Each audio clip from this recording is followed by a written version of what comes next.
Great. We're going to get started. And Janice. Yay. Well, Oh, Steph, Janice, John Richmond. here and Janice. Hi, guys. We're going to get started. Welcome to the January 22nd, I'm moving that out of the way, meeting. We've got a nice program today, and we get to hear from some of all of you, reminding us of our vision. And I truncated our diversity statement because it really is people of all backgrounds. And we're going to introduce our guests. And I will start with Jim. Would you go ahead and introduce yourself? Good morning, everybody. Jim Ritter here. Thanks for having me, Maggie. I've had the pleasure of working with Todd Curry over the years, so Maggie invited me to come and support Todd today when he talks to you about tiny houses. Thank you. Thank you, Jim. And then I see Todd, you are here. Do you want to introduce yourself? I do that with my students all the time too, if they muted. My name is Todd Curry. I'm a teacher at McKinleyville High School. And I've worked with Jim for quite a few years. My brother and I built tiny houses here at McKinleyville High. So we'll get into that a little bit more later. Great, great. And I see also we have our Interact secretary, I believe, here. Seri, are you here? Yes, I'm here. Hi. Hi, good to have you. And I'm looking over the list. I see, oh, Ian, you're also here. Hi. Hi, good morning. How are you this morning? Pretty good. How are you? I'm okay. I'm glad to have you guys here. Let's see who else. Do we see any other guests, folks? Help me out. Make sure I don't miss anyone. I think that's everybody. Great. Well, welcome. Welcome to our club. We're going to jump right in. We've been going through all of our committees and having the committee chairs kind of share what they do, what their committee does, hoping that they will entice some of you who haven't yet joined committees or want to join another one to join. So I don't know, Barbara, are you here? I've got you guys on two screens, which I find kind of annoying, but I'm looking to see. I don't see Barbara this morning. Barbara, if you're here, say hey. We'll come back to you. And then vocational and Tay, I don't see, is Charlie here this morning? Oh, she's coming in right now. We'll jump back to that. So how about World Community Services? Charlie Jordan, do you want to share anything about that committee? Sure, I can share some. Can you guys hear me? Yeah. Oh, excellent. So the World Community Service Committee has been basically on hold this year. We met early on, and after our wonderful project in Guatemala last year, of course, everybody's grounded, but we did meet early on in the year, and we were able to support the Navajo Nation Water Project, and also a project in Guatemala. It's a school project, and that pretty much wiped out our funds. And just recently, when we were able to fundraise and get more funds, that's been really exciting for us, and we expect to be meeting this month, and we'll have a conversation about potential projects where we can spend the rest of that. And that's it. Great, thank you. And I'd like to go to youth activities. Jess and Brian, are you, I'm sorry, Rebecca. Jess is like, what? Me? Rebecca, hi. Hi, sure. Very good. Good morning, everyone. I can't see myself. I must look terrible. So Youth Services Committee, again, we're looking at sort of, with COVID and stuff, how do we change our committee? But Historically, we've done projects to like support local youth running, do the dictionaries for kids, support other youth things. This year, we've really been trying to focus on what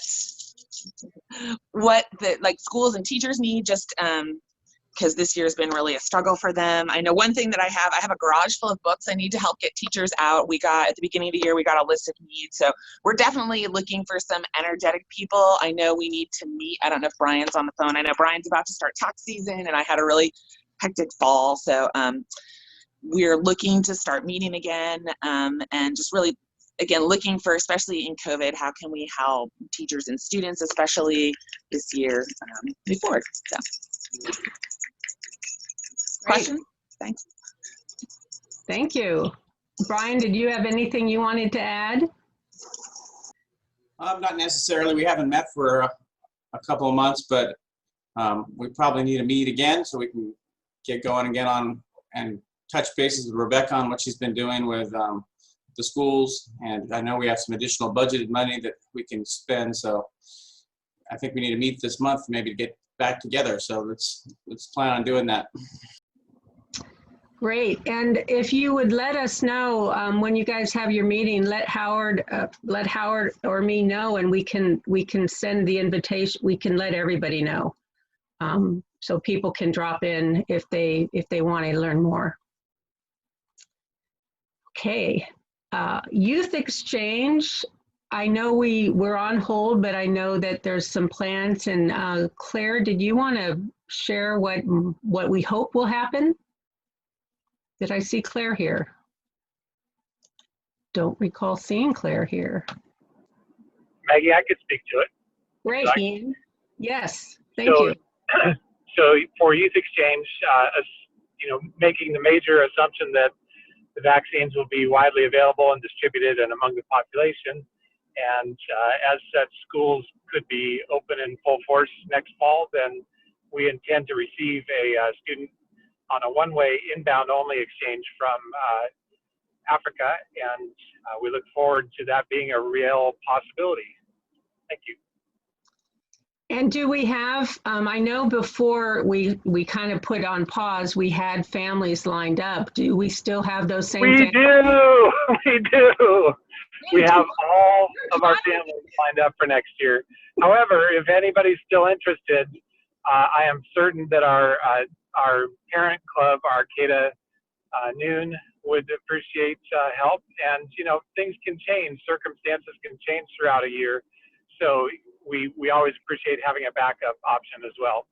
Thanks for bringing that up, Maggie. Yeah, that's wonderful. Thank you. Okay, we'll jump back to vocational and Tay. I saw that that Charlie came in. Are you still there? Let me see, Crystal, Charlie, can you share? I am.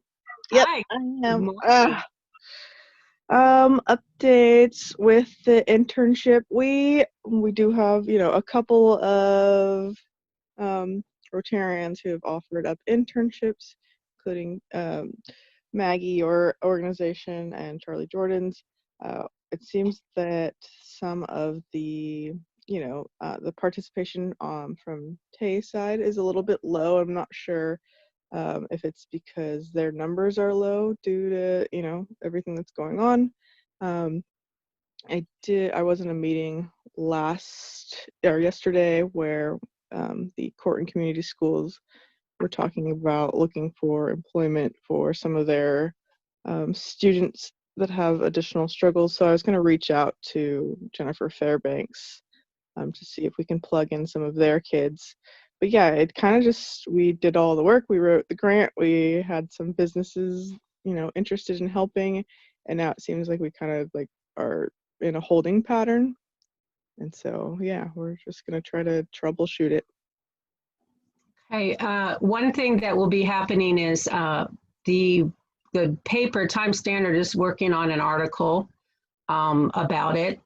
And also Channel 3 has reached out and wants to do an interview. So Charlie, that what might very well get more interest out there if you could connect with Hector about that interview.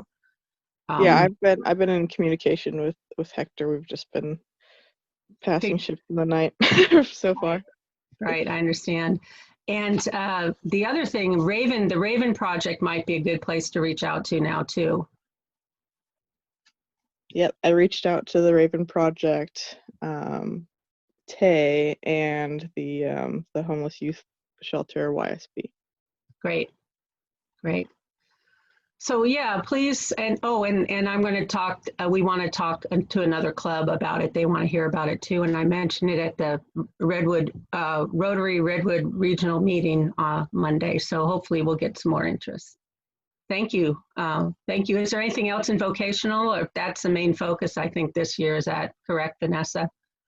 Yep, that's our primary focus. Great. Okay, thank you. All right. So one of the things I wanted everyone to, we're six months into this year, which means we're only a few weeks into this year, but wanted you to all think about, in terms of Rotary, what would you like to accomplish in the next 6 months? And how will you support the club and other members in doing the things that you want to do and that we want to do? And just something to think about.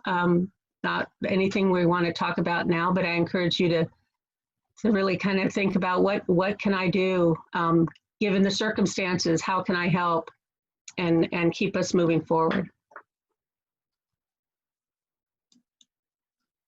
We are going to spend a few minutes, not too many because it could get overwhelming, but we're going to spend a few minutes talking about Slack. And I asked AJ if he would help us with this. And Amanda is also at the ready. So AJ, I don't know why I can't see everybody. Oh, there he is.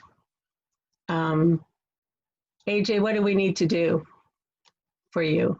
Are you going to be able to share a screen or anything like that, or just talk?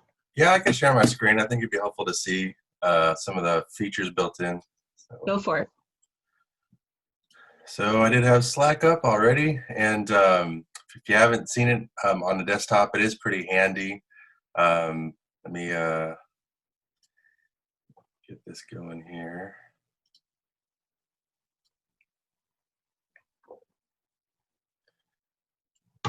How's it looking? Good. Oh, yeah. So just to keep it simple, what's happened is if you're on Slack, there's a lot of channels that have been created, and you can voluntarily join channels.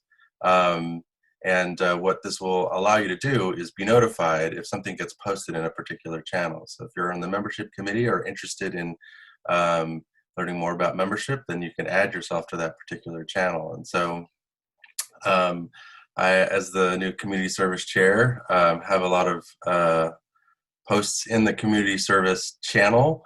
And so you can see some of our photos from Adopt a Highway, Zoom link. It's like a good central location to kind of find information if you're just interested in community service.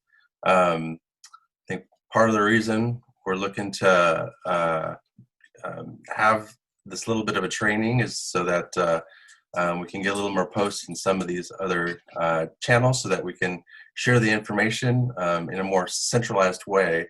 The buy-in I have is I definitely enjoy not having to sift through emails to find specific information. I can just hop on the channel and I know what I've posted. And so there's some fun tools I've played with, like I can post a poll to my committee and ask them about good meeting times, etc. I know all this can be done via email, but it's all in one central location and the results can be posted in the same place. And then I have a document that I can need to update, which are our community service ideas. We just had a meeting on the 20th, and I just simply took notes, posted the meeting minutes essentially, and it gives everybody on the committee a central location to go check out the document. You don't have to download it, you just open it up and see what we talked about. I think one thing I wanted to touch on is some folks have been really interested in somehow having this tie into their email. And so you can update your notifications. And I think when we just rolled this out, Ed was really interested in, I guess, specifically having it tied to email updates. And so through this notification bar, depending on the channel list that you're part of, you can have channel specific notifications and have email notifications sent to you once something's posted to those specific channels. And so on top of being part of that channel, you have to also add specific channels notifications so that you can receive the notifications that if you're actively working on something, like something we were doing recently was the stocking program that I wanted to get stay on top of what was needed, so I ensured I was able to stay in the loop there. So Amanda, if you're on, I don't know if you have anything else to add, but that's how I just wanted to keep it simple there. I would probably overcomplicate it if I added any more. I think you did a really nice job. Nice. Well, one thing that I'm taking away from what you did is that I want to put Slack on my desktop, because it will make it easier to use it between my email, and it will remind me that maybe instead of sending an email, I can also put it on Slack. And when I use it on my phone, I don't really always have that same connection. So I think it looks easier to maneuver on your desktop. So if people have one takeaway today from this, if you haven't joined Slack, consider putting it on, getting it on your computer and getting involved in it. I think that will feel easier starting out than on your phone for a lot of people. Yep. Thanks, Maggie. Thank you. Thanks for sharing that. And again, the more people that are on there, the more we can transition to right now we're kind of running double systems because not everyone has tried out Slack. And if you can try it, then it will cut down on the emails that you get and trying to dig through emails and stuff like that. So it could really make your life a little easier, your Rotarian life a little easier. So thank you so much for that. Anybody have questions for the Slack? Somebody did ask that they send out the invite again. And I think that was Patty that did that, but I'm not sure if someone else can do it. So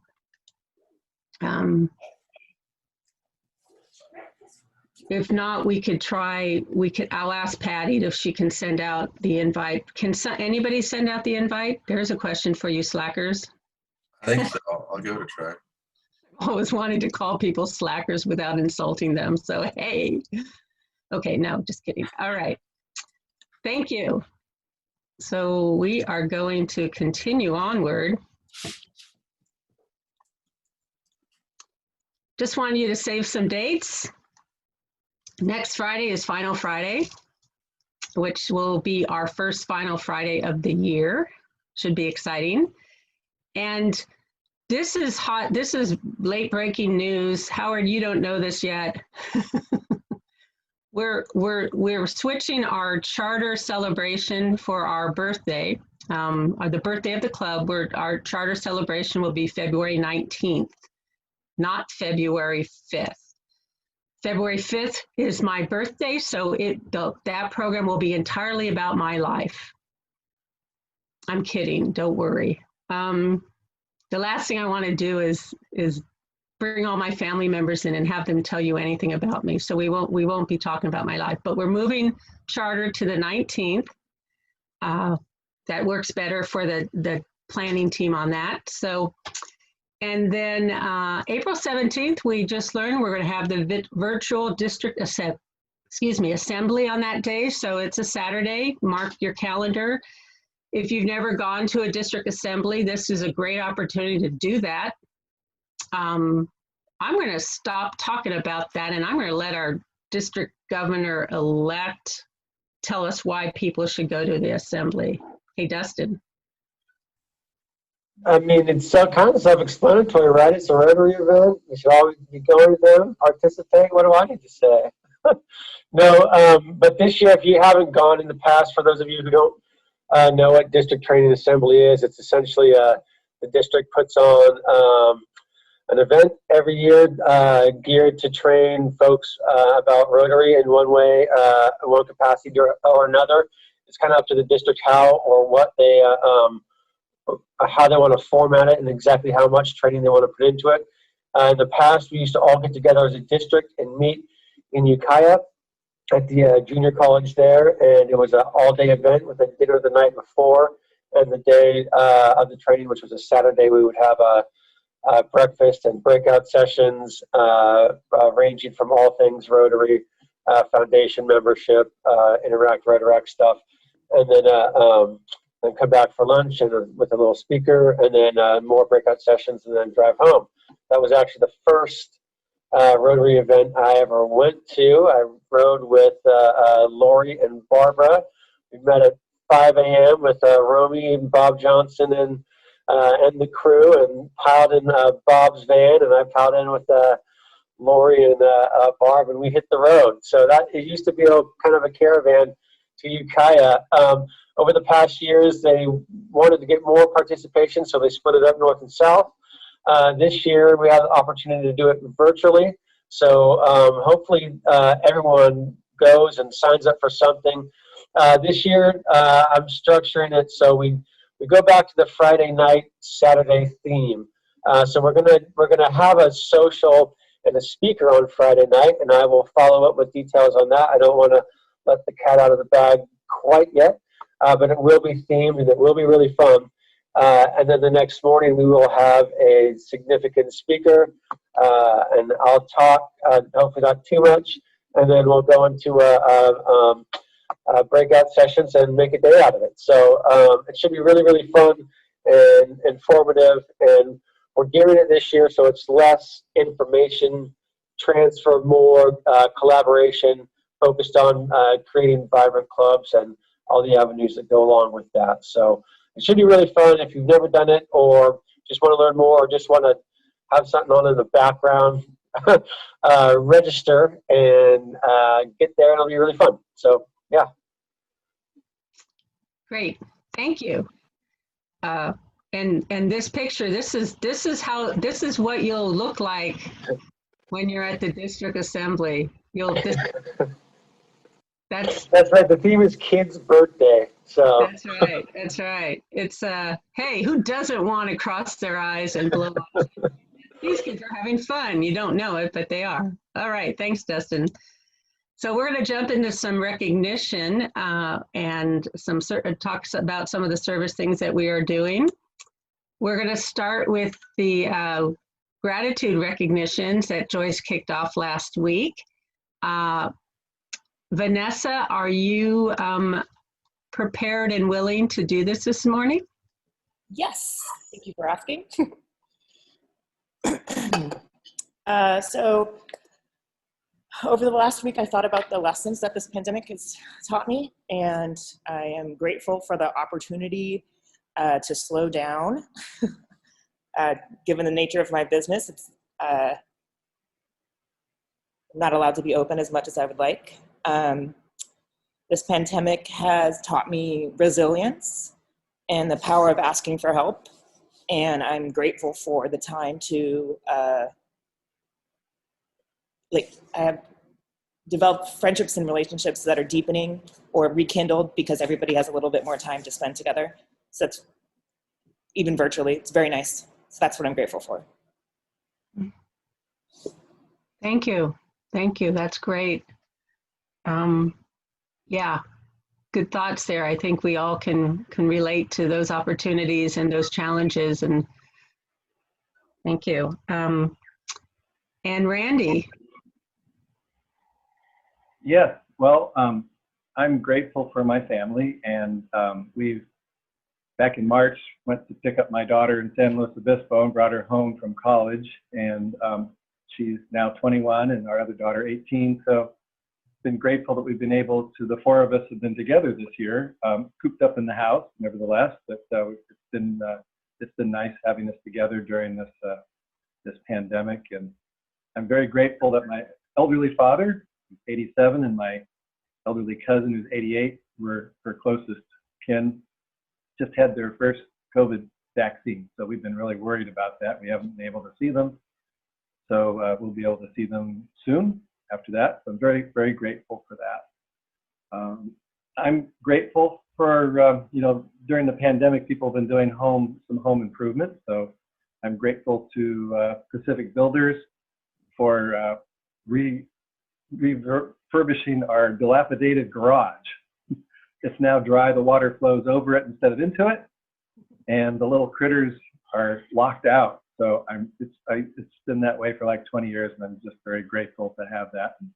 Pacific Builders did a fantastic job. I'm grateful to live in this community. I mean, this community is just never ceases to amaze me how awesome it is, and our club. I'm very grateful to be a member of the Rotary Club of Arcata Sunrise. And I'm grateful we have a new president. I'm grateful for honesty and ethics in government. I'm grateful that our country is returning to the international stage, engaging with other countries. And I'm very grateful and looking forward to the future of what this year will bring. Thank you. Lots of gratitude. Lots of gratitude. Lots of gratitude. I think people can relate to these things. I think what you've done, though, is you've shocked the heck out of the critters that have had a pretty good run at it for the last 20 years. So anybody who lives near Randy, they may be moving over to you. So, we found 25 mouse and rat traps that we took out of the rafters and things. I mean, it just was never enough. So it was bad, but now it's really nice. yeah, sounds awesome. We have a rat problem here, and I don't mean the band. So I totally can relate to what you're saying, and I have less control over it than you do, but I also don't have to spend as much money to fix it. So thank you. So I think what we're going to do is have each of you choose a person to do this the next time. I don't know if it will be next week or not, but I'll let the people know when it will happen. So why don't you each tap someone on the shoulder that you want to have go next time? How about Terry? And Nick. Perfect. Okay. Thank you, guys. I'm grateful for Terry and Nick, too. We'll just add that. Yes. Yes. Thank you so much, you guys. So we did some birthdays last week, but some people weren't there to tell, and now you can tell us what you did on your birthday. Brian P., anything you want to share about your birthday? We had a great birthday. We cooked an amazing meal at home, and I got to spend some time with family.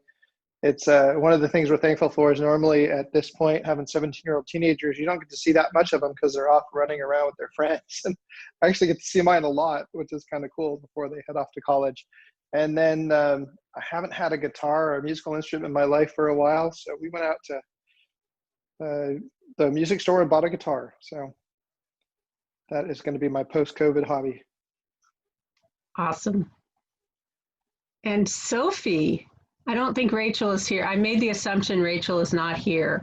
That is assumption based on at the age of her child, when it's asleep, you sleep. So luckily it looks like her child is sleeping, or maybe not. But anyway, Sophie, tell us about your birthday. Yeah, mine was last week. We just got sushi, takeout, and pie, and just hung out at home.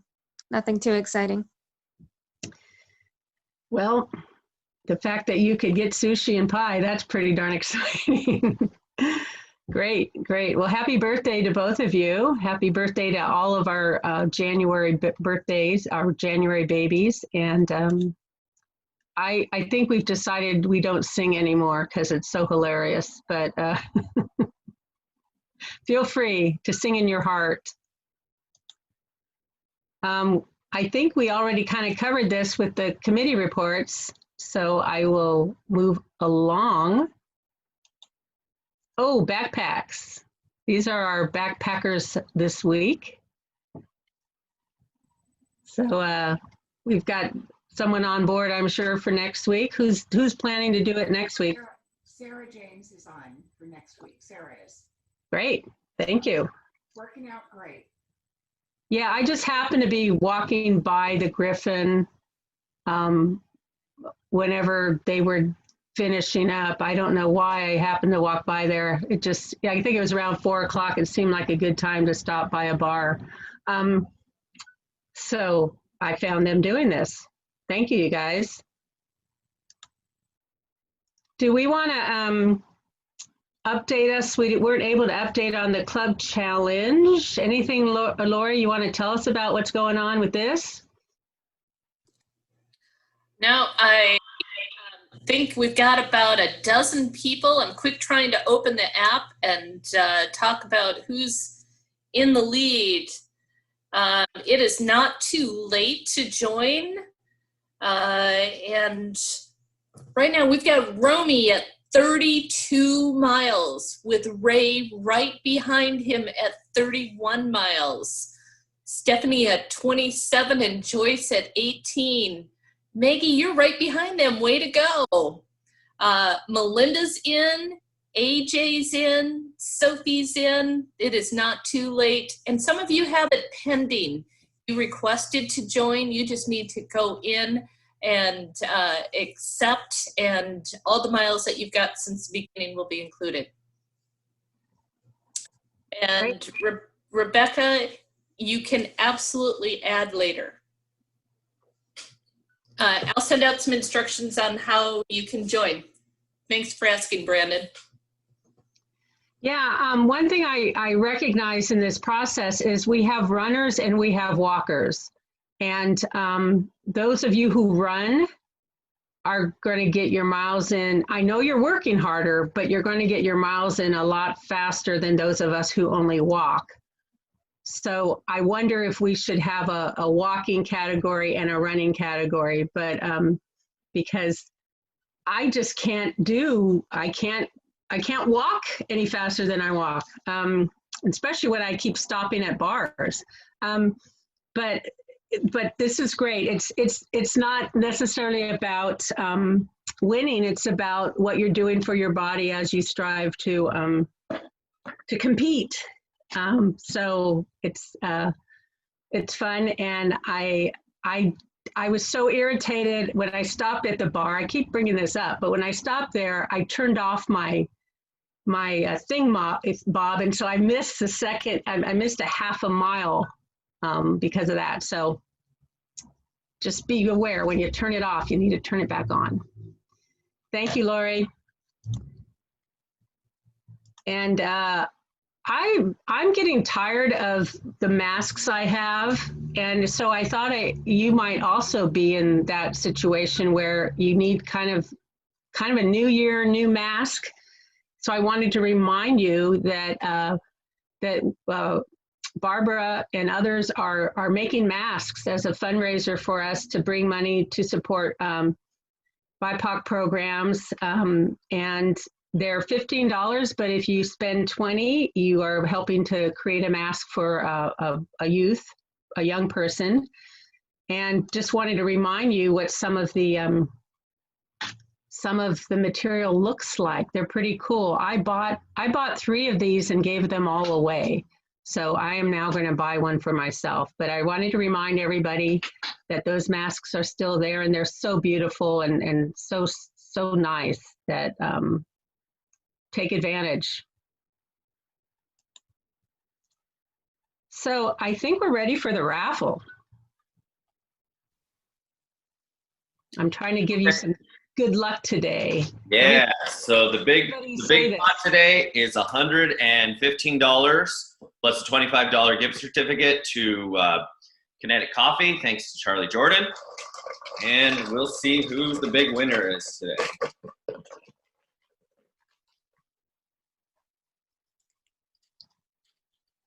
Oh, it's Craig again.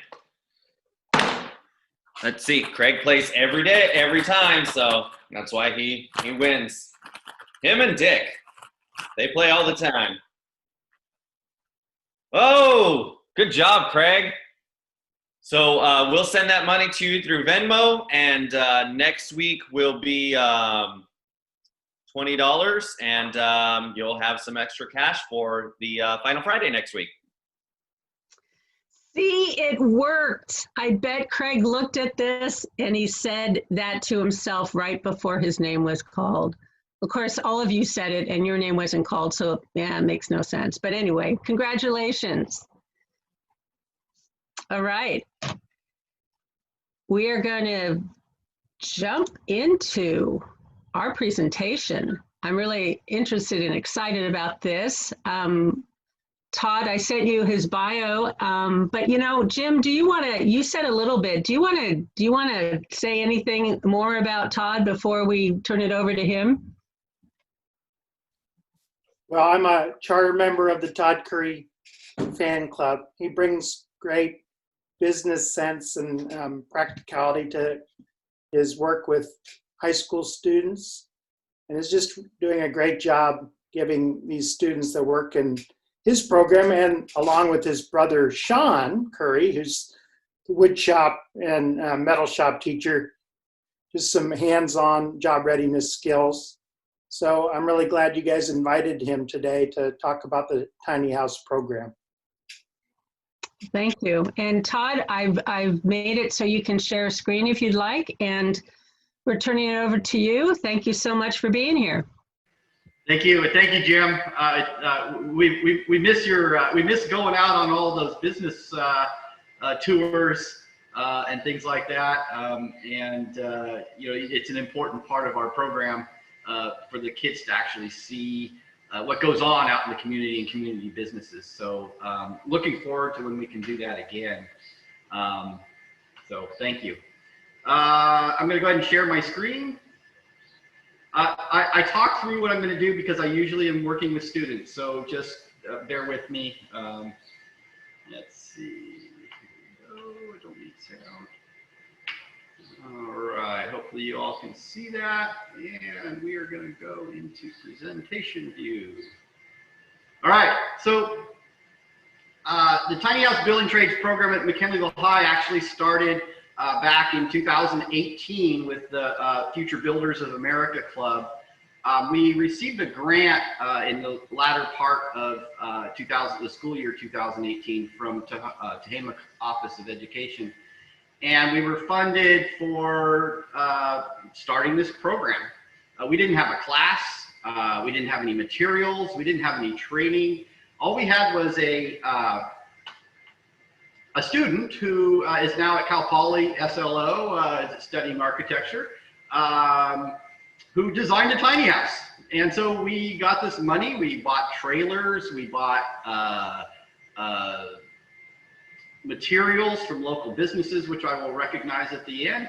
And we went to Fresno to a company called California Tiny House and worked with their people for a week with other teachers who were getting into this. It was part of the Fresno County Office of Education program. And I came back from my trip to South America in July, and the club members started working on it. And then we were able to start a class. I guess that would have been last year. It's hard to believe, but last August, a local grant program funded a section of the class, and the whole goal was to well, when the funding model changed for HROP,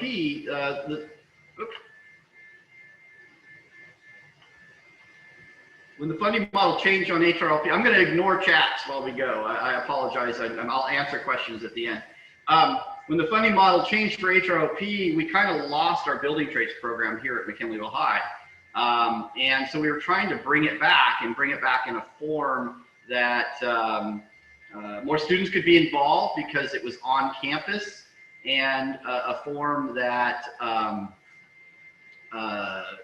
would give all that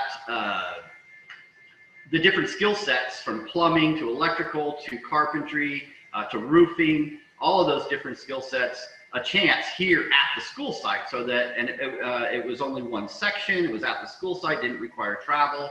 And so we thought of tiny houses, and I'm going to go ahead and move ahead here. So that summer we had a couple students come out, and we purchased trailers through California Tiny House. These trailers are certified to support a tiny house. The certification process for a tiny house is a lot different than going through building codes, and I could spend a lot of time talking about that. And if you have questions about it, I'll answer them later. But we put in the rigid insulation, some decking, got it all swept off there, and leveled it. That was a fun task on the 18x8 trailer. Then we started doing some framing, and this is all by the club. So this was done after school. This was done on Saturdays. It involved, we didn't work on it when there were no students. We didn't have a place to work on it. So you can see the tarp there.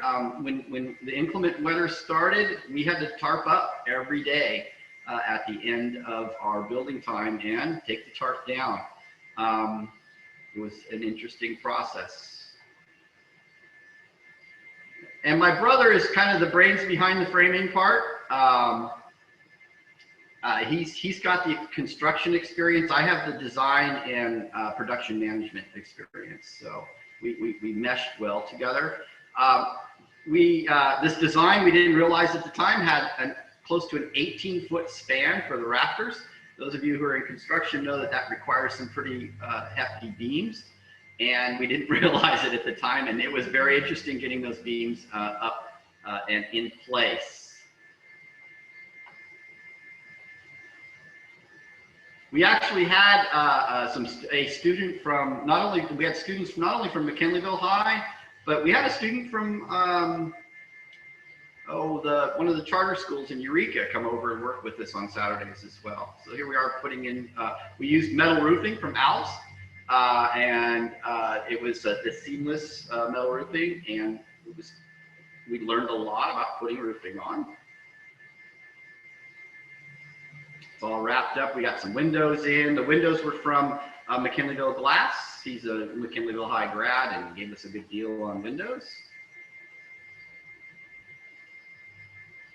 And just one of more of our windows. We had a custom window in that bottom picture there, and that was an interesting window to frame in, and again, learned a lot in the process. And we made mistakes. So part of the material cost was that we added 20% more material than what was needed for each. We bought enough material for 2 tiny houses. So we bought 2 trailers and we bought material for 2 tiny houses. And we purchased about 20% more with the expectation that there would be mistakes made. Here's the interior. It's got a loft in it. You can see in the bottom left, you can see my brother would know the name of that, but the part where the stairs go up, one half of the stairs. You can see a picture in the bottom right here of the loft area with custom window on one side and then an escape hatch on the other, which is mandatory. If you're looking in this top right picture, you can look in, and that looks in towards where the bathroom is. And then what we did was we placed the shower over the top of the tub so that we would save space. This thing is over framed. We framed it as though it were a normal house. So, but with all these windows that are like close to each other, there were a lot of places where we have 4 studs going all the way up to the rafters or all the way up to the top plate. And so when we talked to the gentleman from California Tiny House, he just chuckled and said, it's well built. It's overbuilt is what it is as far as the framing goes. And we got cedar siding from Schmidt-Bauer, and they gave us a good deal on the cedar siding, and it's all single length. There's no seams in the middle. We used 20-foot beveled cedar, and it's all oiled. Then we started getting in, we got the class going in August of 2019, and we started doing some of the interior work. And Mad River Rotary connected us with Mad River Plumbing. And so we had, before COVID hit last year, we had the folks from Mad River Plumbing coming out and teaching our students how to install PEX. And so we had students installing PEX, drilling holes for drainage and planning for drainage, venting for sinks, things like that. We had a couple of electricians, electrical contractors come out and work with us on the wiring. So there's some of the electrical and the plumbing.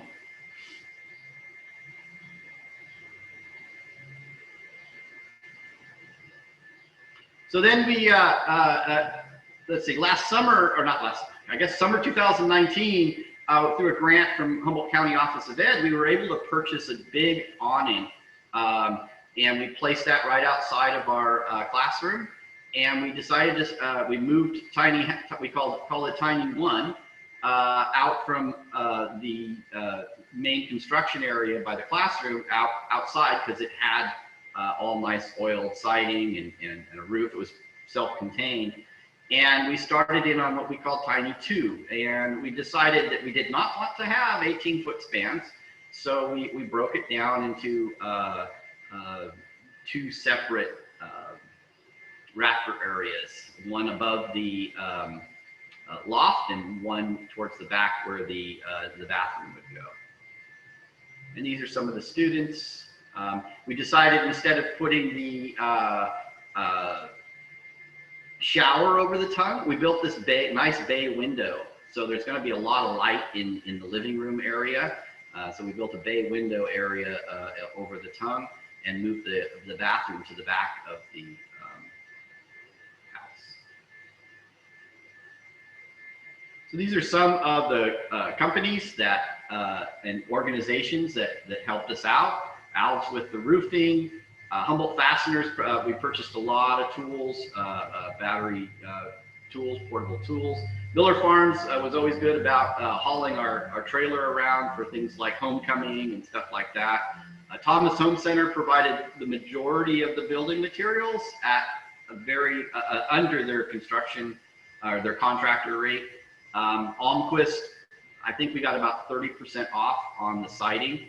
It doesn't require as much siding, so I think what they had was they had some leftovers from a big order, and we were able to put siding up, purchase that siding at no wait, Almquist? No, Schmidt-Bauer did that. Almquist provided the paneling for the inside and a few other things. Mad River Plumbing has helped out. Crestmark donated a bunch of lap siding for us we might use for the inside.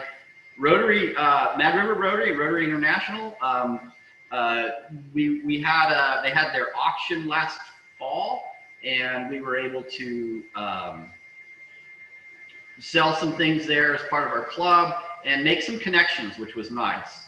Pathmakers was a grant program run out of Blue Lake Rancheria, and they have funded the section, which was really nice to do. California Tiny House, that's where we got our training. Nick Mosley, who is the owner, is a big proponent of tiny houses and getting addendums done to various building codes. He's also I think the director of Tiny House Education. We are in the process of purchasing a set of plans that are certified and a set of instructional videos and a certification process through that organization so that we can keep building these houses. And he's basically has said that if you build it as certified, he'll sell it for us.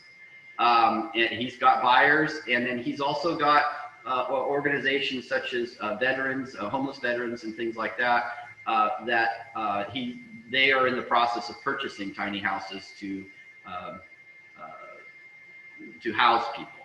Lost Coast Flooring donated, we've got a laminate floor we're putting in there, and then McKinneyville Glass provided all the glass for us. Let's see. I'm going to go ahead and stop the share. So one of the things about tiny houses is that they are not official dwellings. Unless you place them into an RV park. So you don't pay property taxes on them as long as they're on the wheels.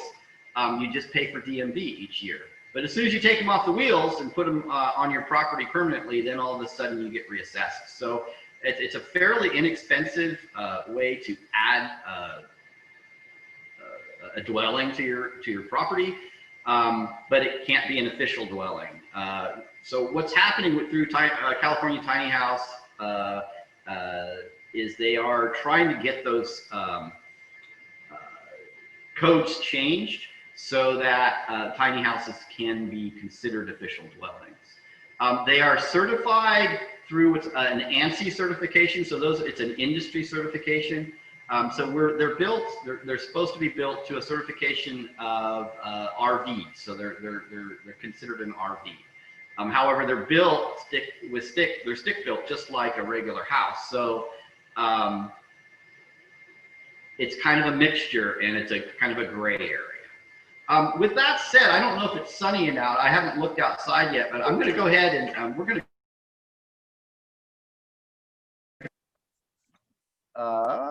Come on, let's see. You guys can still hear me? Yeah, it looks like you can. So we're going to go ahead and take a little walk outside, and we can actually see the tiny houses.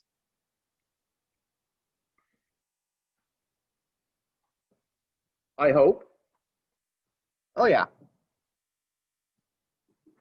All right, so this must be why you guys are called Sunrise. It's beautiful. I'm glad that the rain stopped too. So let's see here. So this one right behind me is Tiny One, and it's got some windows, not too many windows on that side. We had to board this people out because when school was out last spring, we had some people who wanted to live in the house, and we couldn't break the door down, so they broke the window. We also boarded up the front door, and we boarded up one of the other windows that was at the ground level. This one has the shower over the front, so it kind of sticks out. And then you can see the escape hatch. Or that's not the escape hatch, it's on the other side. Escape hatch and the bathroom window. The escape hatch is required by code, ANSI code.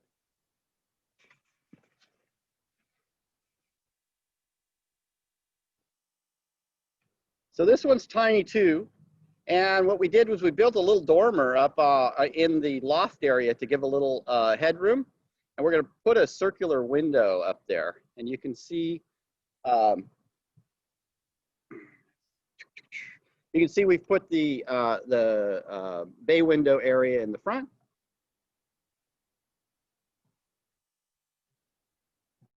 Going to go inside.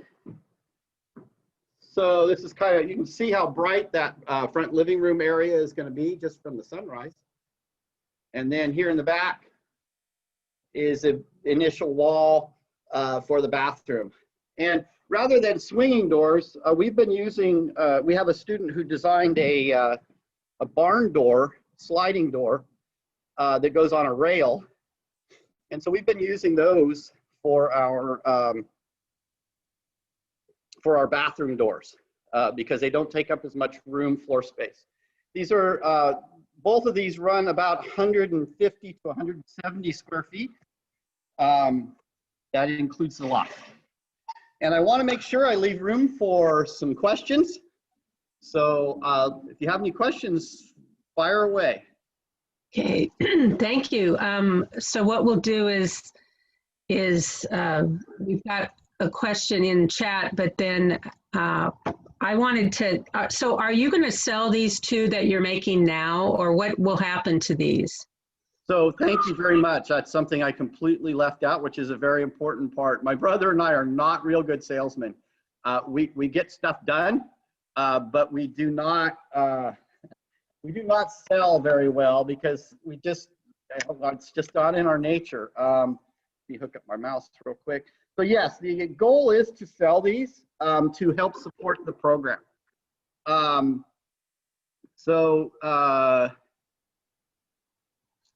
What we want to do is we can't make a profit because we're a nonprofit, we're a school.